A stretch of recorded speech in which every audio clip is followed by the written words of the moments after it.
Let's start off with the Barca-Chelsea game. I mean, being a Real Madrid fan, I want to say on authority that I rubber stamp what is being said, that Estevao is the star boy. No drama, no dwarf parties, no talk about we are better than you trying to square up with Real Madrid players. No mom going on YouTube doing lives trying to get some money off the Suns back. None of that. Like, just straight from Brazil, landed in London. Business, football, no gimmicks. Left foot, right foot, delivered. Estevao, the star boy. I have stamped this new agenda. I believe that it is a credible one. I back it with 10 bags of cement. Shout outs to the Agri Fair that is currently happening from today to Sunday at the Ifwa Sutherland Park. You should pass by. But like I'm saying, I back this one. Anyway, Coach, I'm sure you watched that game. I did. Chelsea fans kept saying, bring us the high line. Bring us the high line. We want to test the high line. Barca fans said, you have not arrived yet.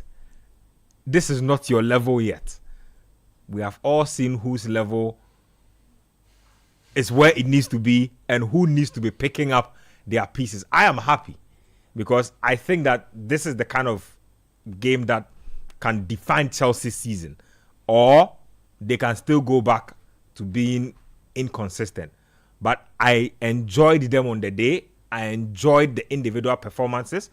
There's word that if you look in Cucurella's pocket, Yamal has still been tied by his hands, bound by his hands and his feet, struggling in the pocket and can't get out.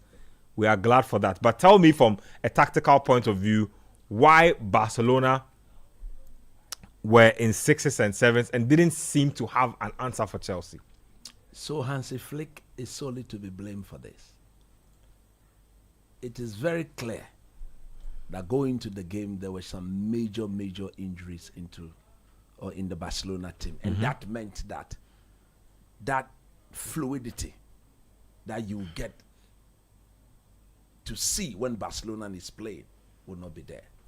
And the manager did everything tactically, technically possible to make sure that Barcelona would just not look the Barcelona or the true Barcelona that some of us love to see. Why do I say that?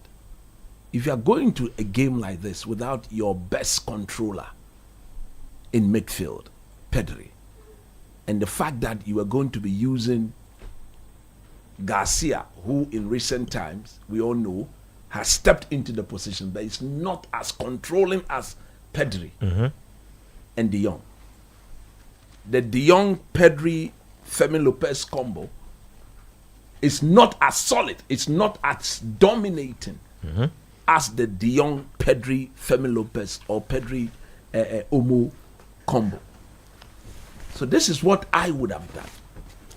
I would have stuck with the three of them in midfield. But I would have given Barcelona a proper way of pressing the ball.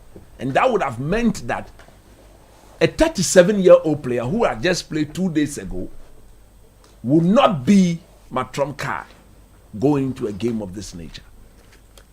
We all thought that Chelsea would come with the number 9. The Enzo Maresca saw that Barcelona is all about the midfield. So let's go a false number 9 and let's push all our players into midfield. We all know that Neto, who was deployed as the number 9, surely will not stay there. So if you watch the game, Neto's starting position was always in midfield, alongside Enzo, Caicedo, and then the other chap. So Barcelona on the day didn't know how to press the ball.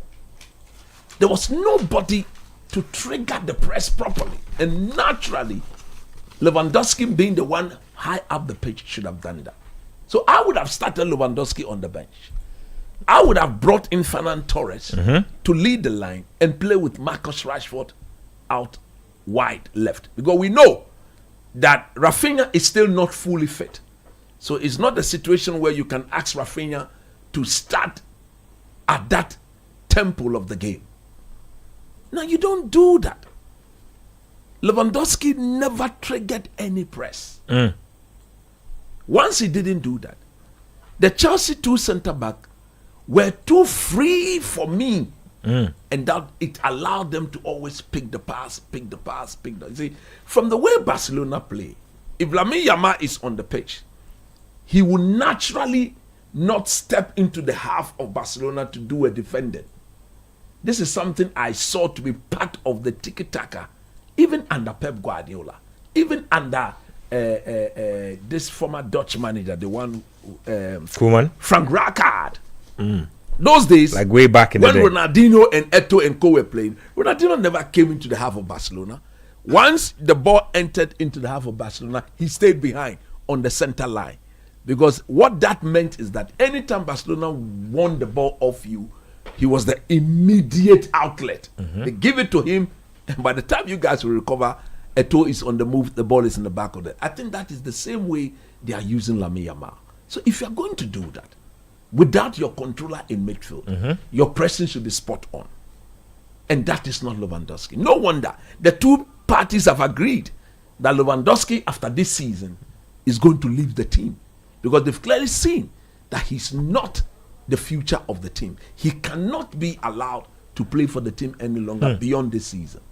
Now, this is what Chelsea, in my view, did very brilliantly. Look, until the red card, going into the game, Chelsea knew it wasn't the game they should lose.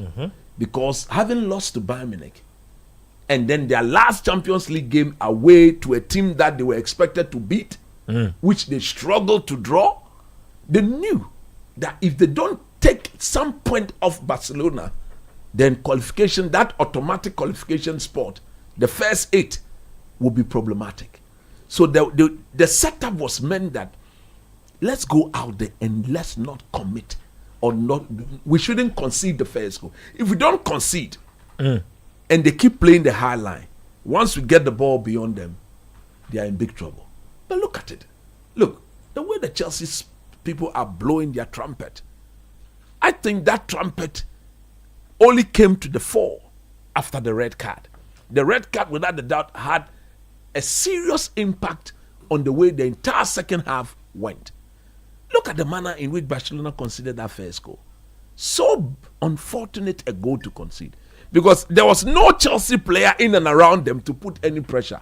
But yesterday they conceded. On the day when you are going to lose football games, that is the way some of these things happen. But credit must be given to Chelsea, because the positioning of Cucurella, where he was at the time, and the fact that he was the one putting in the cross, no tactical system will be aware that the left full back of your opponent should find himself in such a situation. But he was the one there doing that. Credit must be given to Maresca. What made me respect Chelsea the most was the fact that against a very quality opposition, having witnessed my own Manchester United on Monday not make a man advantage count against Everton, and Chelsea against Barcelona could make that man advantage count. Look, it was absolutely brilliant. And for me, this is what you do at this level. Where you've got any form of advantage, it should impact the outcome of the game. And the dominance, Caicedo, Enzo Fernandez. Look, I want to see these guys. See, Caicedo has risen to like a certain, like, you know, when he was coming to Chelsea, I definitely thought he was a little overpriced. I feel like I've completely changed my stance on that now, and especially for a defensive midfielder, the way he's definitely elevated his game. If you look at how he's not the biggest guy, but he's still very tenacious. So like tenacious, brilliant, good pass on him, can progress the ball, can literally do a little bit of everything. For me, the thing he does that nobody is doing well or better than him now is the frequency with which he breaks up the play of the opponent. It's like once he shows up, there's no way past him. And the timing of his tackle, the reading of the game, the fact that he's able to sense the danger and steps in, his awareness.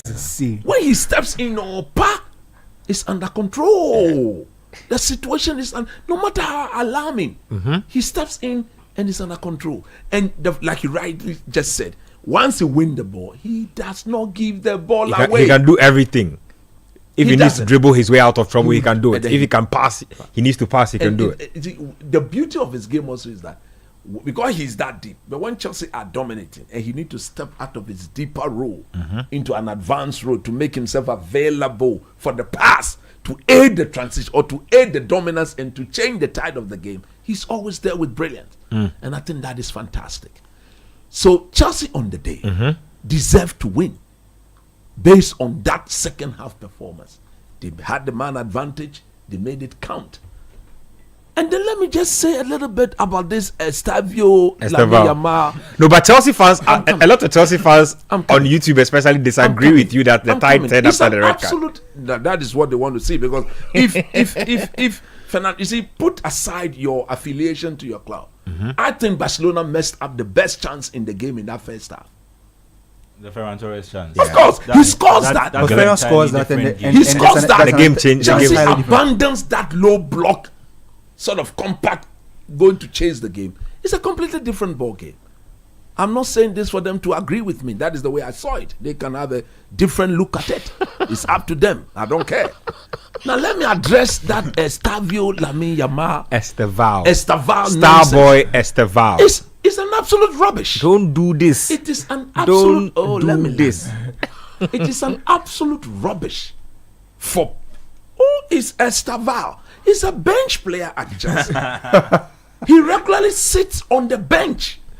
He's not even but a team that have seen the likes of Hazard at the time, what Eden Hazard did for Chelsea. This boy hasn't even done a 0.001%. He says hold his beer. So he's about to get more playing time. So when his playing time comes to, look, but even the little playing time he's been given. Come on, man. It would be so unfair for anybody. Lamine Yamal is not a finished product. So too is Estevao. But Lamine Yamal the pressure of playing for Barcelona is not the same for playing for Chelsea. What is They should come and say now the stature of Barcelona. You compare Chelsea to Barcelona. It's okay. No, let me make my point. Currently, they have the bragging rights. They have the bragging rights currently. Football has its own way of saying its story. But I'm talking about the aura, the magnification of playing for these two teams. Very different. A 16-year-old busts onto the field. He does the sort of thing Lamine Yamal does and has been doing. For me, because he's not the finished product, I don't expect an A performer or an A-star performance from Lamine Yamal every week. He's 18 years. His performance will undulate. If you understand football like I do, his performances will undulate. And because of that, today it will be brilliant. Tomorrow it will be substandard. The next moment it will be average. The next one it will be good, very good, excellent. But the moment he gets within the age of 24 years, that is where somebody like me will be overly demanding of the young man to keep a certain level of dominance. At his age, he could win the trust of his national team coaches. He took Spain to the Euros. We saw it. The best continental football competition in the world. Nobody argues that. Are they both 18 years old? Yes, they're both 18. We saw what somebody did at the age of 16 years. So I'm looking at Yamin at the age of 16 years, taking up the mantle under Javi Hernandez to be the main man of Barcelona, which is so unfair to the young boy. So I look at the people at Barcelona, Juan Laporta, Deco and co. Why are you overburdening an 18-year-old to be your star man in your team? At the end of the day, you collapse him. You break him down. There are history to that. Where is the boy, the other boy? Where is he? The one they've loaned to? Hansi Flick. Where is he? He's at AS Monaco. He's at AS Monaco now. The least said about him, the better. The point I'm making is that nobody should ever, never compare Estevao, who is a regular bench player at Chelsea, You're easy. No, I'm No, you see, easy. when you say because No, of but one game, but Lamine Yamal is not. You're making Lamine Yamal sound like Lionel Messi I or am, Ronaldo. No, but at I'm his comparing him to Estevao. I'm doing the You comparison. see, if you take Estevao's sample size of games that he's played, Tapo. he's been brilliant. Tapo. Oh, I'm serious. He's been brilliant. I'm not saying sample size alone, not that he's not been purely brilliant. on sample Listen, size. I'm not saying he's not been brilliant. Yes. I've seen him go missing in games. In games. But yeah, then bench joy. About 10 minutes. It's okay. It's okay. Because I'm not dancing to what you want to No, hear. me, I want to play what Barca fans are complaining about their players. No, you see, I want you it's to a hear what they different have thing. to If you're a say. Barcelona fan and you think that an 18-year-old should be held responsible for your lack of dominant performance, then that team has got no future. Tell Laporta, tell Deco and Co that they should invest in the playing body of this team to allow that 18-year-old whose talent is never in doubt, has never been and will never be in doubt, to allow him to have to enjoy his football. Because at this age, Estevao, Lamilla, they are told to enjoy their football. They don't take up responsibility too big for them to carry. And Which is fair. just to make a Too very big for quick them to point. carry. Just So to for make me, a, look, don't compare the two of them. If I have to, God will bless the day Estevao will even be looked at as a Ballon d'Or contender. He's yet to even step into that. He's just starting the journey. just to make a very quick point on at that. that young level, you need to be able to tell if the talent you have can actually transition to winning titles and having an effect in games. And okay, yes, Estevao has done that against Liverpool, against Barcelona, but He we need didn't to do see that whether against it Liverpool. translates Let me into help you. titles. Liverpool, it was a outfield cross. I would it's have still a tapped winning that.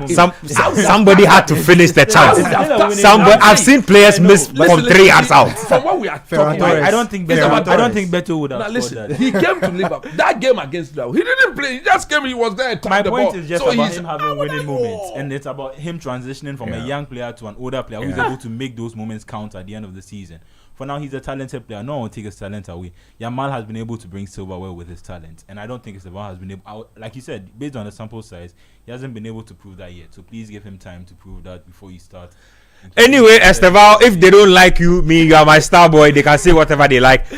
Some Barca fans are upset. So I'll get into talk of Barca's performance with Eden. Like I just wanted to touch on players. So some Barca fans think that it's time for Araujo to go.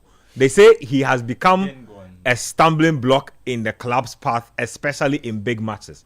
They've pinpointed Jules Koundé as another liability to this team. I witnessed Jules Koundé myself in the Clásico, got skinned many times, got a chance to actually equalize, I think, in the 9 minutes for Barca, and headed the ball straight to the goalkeeper, or headed it somewhere.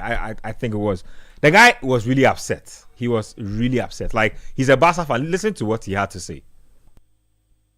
And mo say ya san papa na players ni bi wo ho a wo say enne anwumira homatea no peya omo tu form ni omo no omo kọ arawo no yama na nkwa obabo ye form 3 seasons in here 3 seasons in here wona wo boy ye form sa you do Champions League bia wakotwa no the red na wo Hansi Flick dia wo ye panyin ye mo much respect highline no emfa biem adan mo pese mu bekuya na mo tiase wa bra mo jimu sika ye nya bindi ye bo na ba na wa chi o ma chi o mo mfe na o ma say ni e twala ya tun aso mo ya stroke e be na ya da Nah, see, play that for me again. play that for me. Papa na players ni bi wo ho a e wo say enne anwumira homatea no peya omo tu form ni omo no omo kọ arawo no yama na nkwa obabo ye form 3 seasons in here 3 seasons in here wona wo boy form sa you do Champions League bia wakotwa no the red na wo Hansi Flick dia wo ye panyin ye mo much respect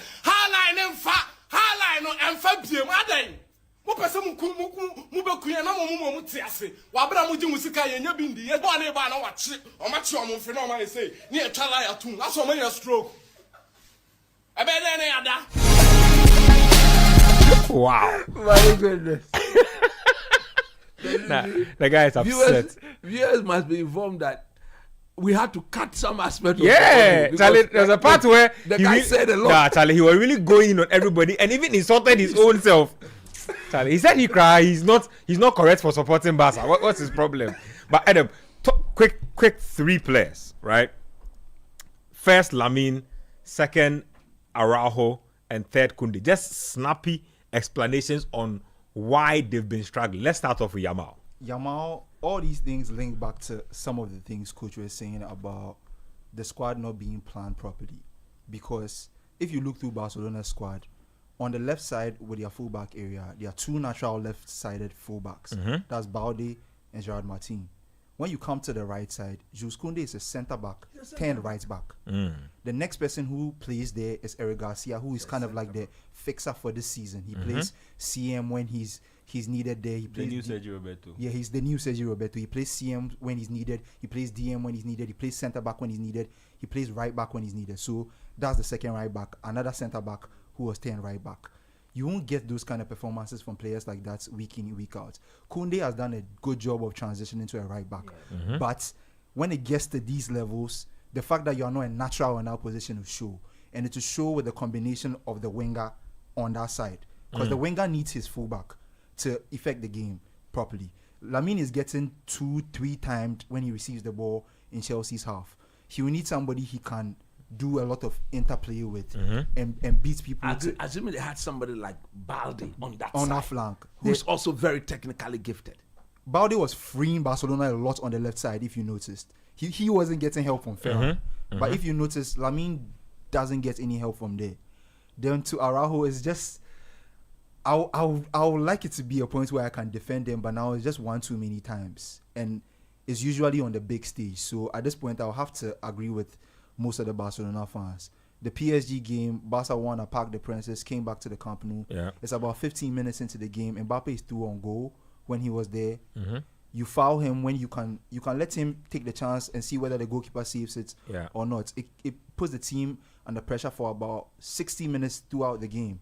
And with that kind of firepower PSG have, Barcelona didn't stand a chance with a man down. Thankfully, this game wasn't that consequential. So I kind of have to agree with the Barcelona fans that at this point, it seems that when the big stage calls, Araujo can't answer. But everything still goes back to what Coach said. And it's strange for me because I feel like Flick had options at centre-back and ignored them to make a point. Because Christensen was fit on the bench. And Christensen mixes... He's not as physical as Araujo anyway, but he's a good blend of physicality and being able to pass the ball. He played on an international break, 90 minutes games. He was fit. Flick ignored him and started Araujo. Flick used Gerard Martin as a left centre-back against Athletic Club over the weekend. One of the teams that presses really, really well in the La Liga. Martin played a really, really good game. He ignored that too. He had the option of playing Eric Garcia as centre-back to play Casado at DM beside Frankie de Jong. He ignored that too. So when I look at it, I'm like, are you trying to make a point to Deco? Because coming into the season, Deco made statements that he doesn't feel like another centre-back needed to be signed. After the best centre-back last season, who is a left-sided centre-back anyway, Inigo Martinez, went to Saudi. So I'm looking at the selection and I'm saying, are you trying to make a statement? Because I just feel like too many things were ignored. Because if it was me, I'll start Christensen on the nights. I think Christensen has seen those nights a lot, knows what those levels demand, and can do the job. And most of the time when he plays a game, he barely puts a foot wrong. Just that he's almost like Olmo, can barely be fit consistently to play a huge string of games. But when he is fit and he's called upon, he barely does the job badly. So I just find some of the selections on a nice strange. Well, let me say a good evening to the General Secretary of the ruling NDC party, the Honorable Fifi Kwete. He's just sending a message. He says I should let Coach know that Estevao met Cucurella at the Club World Cup and scored a brilliant goal. Yamal met Cucurella and made him look small. Tell my boss that I'll call him after the show. But I've not seen him in close to 9, 10, 11 months. General Ofana Yeshibabi. Last time we spoke, you said you were out of town. Now you come, so I'll call you after the show. Thank you. My general. Charlie. General 1. You say, I should let you know that Estevao is the star boy.